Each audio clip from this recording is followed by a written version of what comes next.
incredibly competitive. Young people who are young Muslims who are prepared to enter this workforce or to go and seek those opportunities are ill prepared. Their networks are not effective. The people who have gone before them and who have learned the tricks of the trade are not abounding.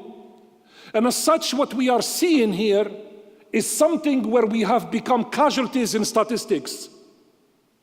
Young Muslim men and women, they graduate, they suddenly become 28, the 28 pushes to 30, to 30 pushes to 32 and 34, and they are still living with their parents because it's not easy to go out there and find an opportunity to stand on your own feet. And that's rough, and that's rough for everyone. How good is it to belong to an ummah? How good is it to belong to a community that my brother and they call you my sister and you find no help coming from? You have to belong into something that is creating value for you, and you are creating exactly what the purpose of the Prophet ﷺ is. A man came to him in the early da'wah in Medina, in the first 2 years or so in Medina, and he came from a remote tribe. The Prophet ﷺ gives him to da'wah, he becomes a Muslim. A man came to him in the early da'wah in Medina, in the first 2 years or so in Medina, and he came from a remote tribe. The Prophet ﷺ gives him to da'wah, he becomes a Muslim, and then a few days later he still finds him in Medina. And the Prophet ﷺ goes, "What are you doing here?" Well, he said, "I found my place." He said, "I found my place. I came to live amongst the community of Muslims because I was looking to convert and become part of this, and now here I am." No. Go out and make da'wah to your community. Bring Islam to those who don't have it. That's what's expected from you. And that's the sense of urgency and responsibility that I think sometimes misses when we start to get routinely repeating always the same elements, and we don't challenge ourselves to think a little bit out of the box. Well, today is one of the days in which we will challenge ourselves to think a little bit out of the box in our responsibility. So let me start with the first responsibility that I want to share.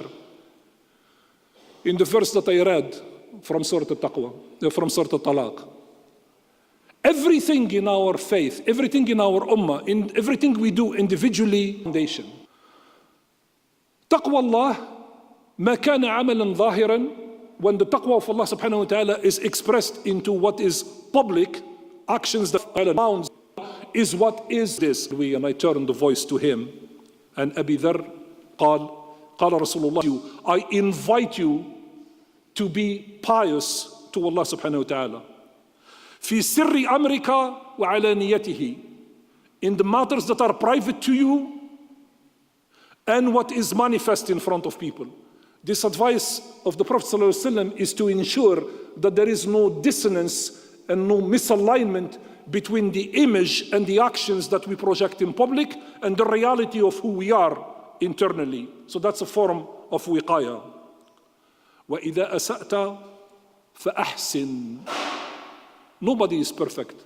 Everybody is going to step on something that is less honorable than is expected. On it, you immediately make a U-turn and you try to fix it. That's what it means. In أَسَأْتَ فَأَحْسِنْ. You step on something, it's not desirable. Don't try to pontificate too much about trying to engineer a solution that is beyond the realm of humanity to make it up. What comes to mind to immediately say, I should have done something different, and I'm going to fix this by taking a step. وَلَا تَسْأَلَنَّ أَحَدًا شَيْئًا. And do not go and reduce from your dignity and beg from others something. وَإِن سَقَطَ صَوْتُكَ. At that time, which is an analogy that we are going to represent in modern life, at that time, and if you are carrying some sort of stick or you are carrying some sort of thing in order to prod your animal that you are using for a ride, and that falls on the ground, don't ask for help. Come down, pick it up, get back on your ride and continue. Because the Prophet ﷺ is invested into the idea of keeping our izzah intact. He doesn't want us to become a community of beggars and mendicants and dependents, etc., to the point where it becomes debilitating for everybody to try to understand, because everybody is on the receiving side and nobody is producing. He's providing a balance so we exist on both sides. But that doesn't mean that the responsibilities of those who are gifted and who are the haves deprives the have-nots. And this is really where the issue is. First, we have a problem. We have a very serious problem. The zakat in our community is still understood, in my very humble opinion, the wrong way. Meaning that most people understand the zakat that as soon as you throw cash on the other side of the cause that you are trying to support, you are done. That's what zakat is. Somebody stands up for a fundraiser, somebody puts a box, you drop something into the box, and you're done because you discharged a form of zakat or a form of sadaqah. Traditionally, that is important, but that's not the one dimension of zakat. I mean, from Middle Ages, scholars have interpreted time and time again that the fundamental purpose of zakat as a pillar in Islam is enablement. It's not merely giving. The action of zakat is to enable. Why is it that one of masarif al-zakat is al-amilina alayha? Why is al-amilina alayha one of the recipients of zakat? Because they are the employees that enable zakat to be effective in its deployment. And this is something that has become a crisis in our community. Instead of teaching somebody how to fish and give them capabilities so they can fish for themselves, we keep giving them and they keep continuing to be dependent.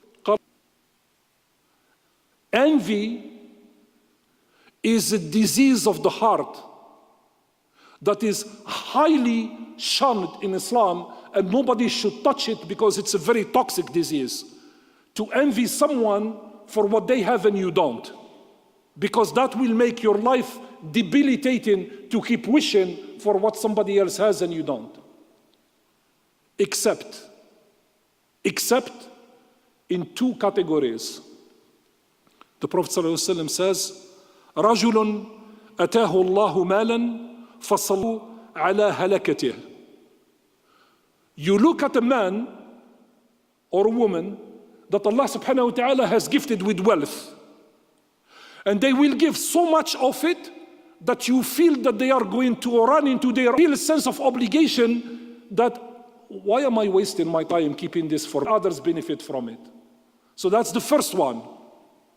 And the second one, وَرَجُلٌ أَتَاهُ اللَّهُ حِكْمَةً, and a man or a woman who Allah has given wisdom. A lot of the scholars interpret this hadith to also mean knowledge, science, sacred knowledge, and things like that. فَهُوَ يَقْضِي بِهَا وَيُعَلِّمُهَا. And what that person does with that wisdom or that knowledge, they use it in order to adjudicate and make good decisions, and they use it in order to teach it to other people. So let me tell you my interpretation of what I think this hadith is doing. This hadith is removing what I call the general paralysis of the people who feel that they are naysayers. In other words, when we advise each other to go and be of help, a lot of people start to give you reasons about why they cannot help. I don't have it. I can't. I'm not one of those. And the Prophet ﷺ is saying, no, this is accessible to everyone. Some can help with the word. Some can help with advice. Some can help with wisdom. Some can help materially. But everybody has an obligation to go and help. So in that way, if we are able to put this into action and we help one another, so inshallah ta'ala, then the haves, those that Allah has given mercy and has given blessings to and has given wealth and all of the wonderful things that He has chosen them for,